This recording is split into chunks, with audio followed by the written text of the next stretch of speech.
Hola a todos, mi nombre es Carla Torres y hoy voy a hablar del tema máquinas con aprendizaje no supervisado.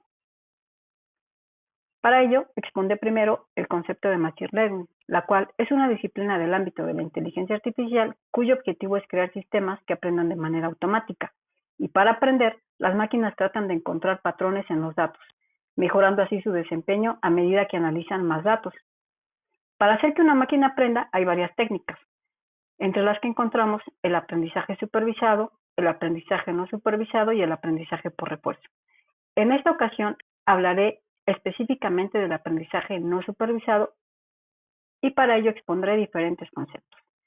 Como primer concepto hablaremos del aprendizaje no supervisado, del concepto de análisis por nube de puntos, del análisis por componentes principales, del análisis de clusterización jerárquica, del funcionamiento de las máquinas de aprendizaje no supervisado y sus áreas de aplicación, y por último expondré unas breves conclusiones. ¿Qué es el aprendizaje no supervisado?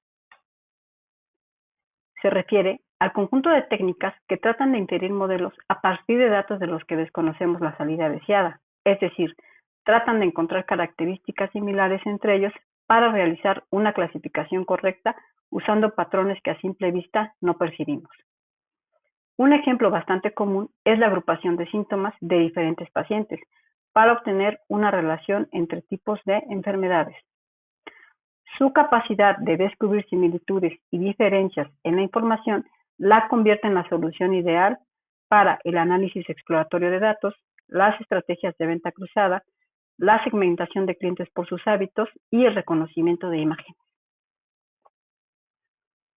En el aprendizaje no supervisado existen diferentes tipos de algoritmos, entre los que encontramos los algoritmos de agrupación o clustering y los problemas de reducción de dimensionalidad.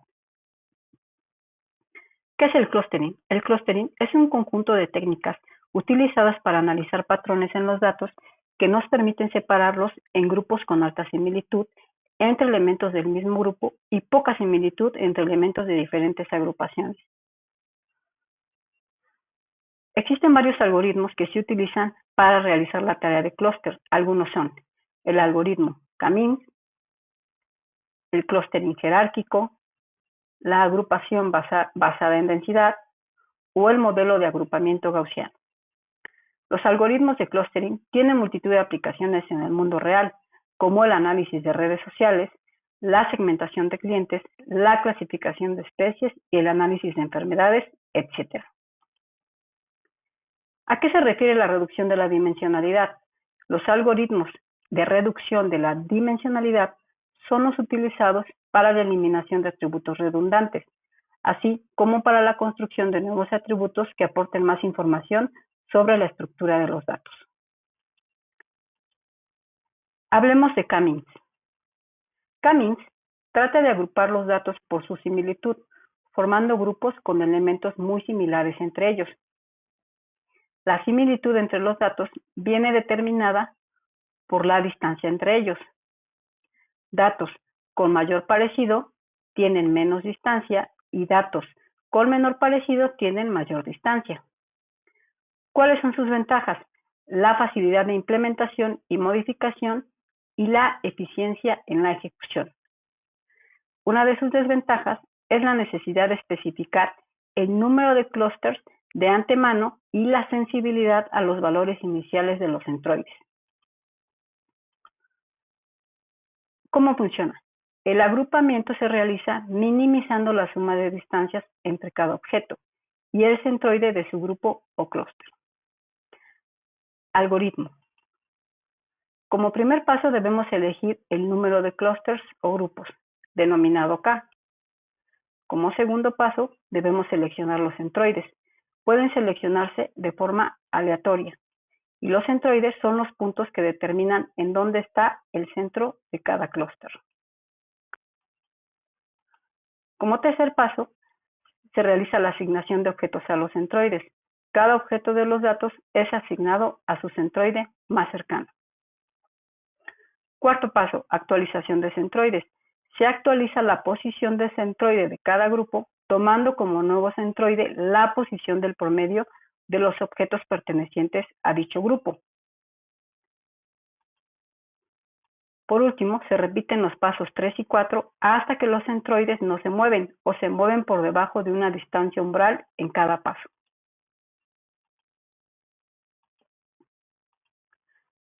Análisis de clusterización jerárquica. El clustering jerárquico es un método de clasificación automática de datos. Detecta los individuos que pueden ser considerados como similares y los asigna a un mismo clúster, dejando a los individuos diferentes en clústeres distintos. Los individuos dentro de los grupos están lo más cercano posible. La similitud entre los datos se grafica mediante un árbol llamado dendrograma. ¿Cuáles son sus ventajas? No es necesario especificar el número de clústeres necesarios para el algoritmo. El clustering jerárquico es fácil de implementar. El dendrograma producido es muy útil para comprender los datos. Sus desventajas. El algoritmo no puede deshacer ninguno de los pasos anteriores. La complejidad del tiempo para el clustering puede dar lugar a tiempos de cálculo muy largos, en comparación con algoritmos eficientes como K-means. Si tenemos un conjunto de datos grande, puede ser difícil determinar el número correcto de clúster por el dendrograma. ¿Cómo funciona? Hablemos del algoritmo. Como paso 1, debemos hacer cada punto del conjunto de datos un clúster único, por lo que se forman n clústeres. Paso 2. Tomar los dos puntos más cercanos y hacerlos un clúster. Ahora se tienen n-1 clúster. Paso 3. Tomar los dos clústeres más cercanos y hacerlo un clúster. Ahora tenemos n-2 clústeres. Paso 4. Repetir el paso 3 hasta que quede un solo clúster.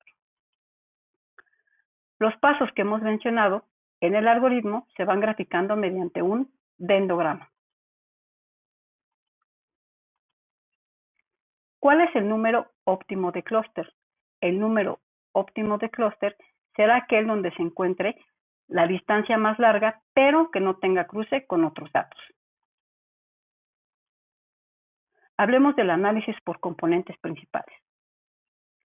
Partiendo de un problema con múltiples variables, se busca entender qué relación existe entre ellas. Para ello, el primer paso será reducir al máximo posible las variables de las que se dispone. El PCA es una herramienta para reducir la dimensionalidad en los datos. Es un procedimiento matemático que transforma un conjunto de variables correlacionadas en un conjunto de variables no correlacionadas llamadas componentes principales. ¿Cuáles son sus ventajas? El PCA es fácil de calcular, ya que se basa en álgebra lineal, que es computacionalmente fácil de resolver mediante computadoras. Contrarresta los problemas de los datos de alta dimensión y acelera otros algoritmos de aprendizaje automático. Una de sus desventajas es la baja interpretabilidad de los componentes principales. ¿Cómo funciona? Hablemos de su algoritmo. Como primer paso, debemos estandarizar el rango de variables iniciales continuas. Como paso 2, se calcula la matriz de covarianza para identificar la correlación. Como paso 3, se calculan los vectores propios y los valores propios de la matriz de covarianza para identificar los componentes principales. Como cuarto paso, se crea un vector de características para decidir qué componentes principales conservar. Por último, se reformulan los datos a lo largo del eje de componentes principales. Una vez que hemos hablado de los algoritmos de aprendizaje no supervisado, ahora platicaremos un poco de sus áreas de aplicación. Las técnicas de Machine Learning se han convertido en un método común para mejorar la experiencia del usuario de un producto y para probar sistemas para garantizar la calidad. El aprendizaje no supervisado proporciona una ruta exploratoria para visualizar datos, lo que permite a las empresas identificar patrones en grandes volúmenes de datos más rápidamente en comparación con la observación manual. Algunas de las aplicaciones más comunes del aprendizaje no supervisado en el mundo real son secciones de noticias. Por ejemplo, Google News utiliza el aprendizaje no supervisado para categorizar artículos sobre la misma historia de varios medios informativos en línea. Por ejemplo, los resultados de una elección presidencial podrían clasificarse bajo la etiqueta de noticias estadounidenses. En el En la visión artificial, los algoritmos de aprendizaje no supervisados se utilizan para tareas de percepción visual como el reconocimiento de objetos. El Machine Learning no supervisado proporciona funciones esenciales para los dispositivos de imagenología, como la detección, la clasificación y la segmentación de imágenes, que se utilizan en radiología y patología para diagnosticar a los pacientes de forma rápida y precisa. En la detección de anomalías, los modelos de aprendizaje no supervisados pueden analizar grandes cantidades de datos y descubrir puntos de datos atípicos dentro de un conjunto de datos. Estas anomalías pueden generar conciencia sobre equipos defectuosos, errores humanos o brechas de seguridad. Otro ejemplo está en los perfiles de clientes. La definición de perfiles de clientes facilita la comprensión de los rasgos comunes y los hábitos de compra de los clientes comerciales. El aprendizaje no supervisado permite a las empresas crear mejores perfiles de compradores, lo que hace posible que las organizaciones alineen el mensaje de sus productos de manera más adecuada. Y por último, en los motores de recomendación.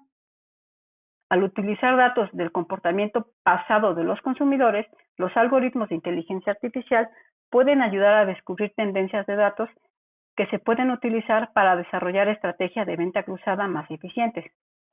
Esto se usa para que los minoristas en línea puedan hacer recomendaciones adicionales relevantes a los clientes durante el proceso de compra. Una vez que hemos hablado de sus áreas de aplicación, ahora hablaremos de nuestras conclusiones.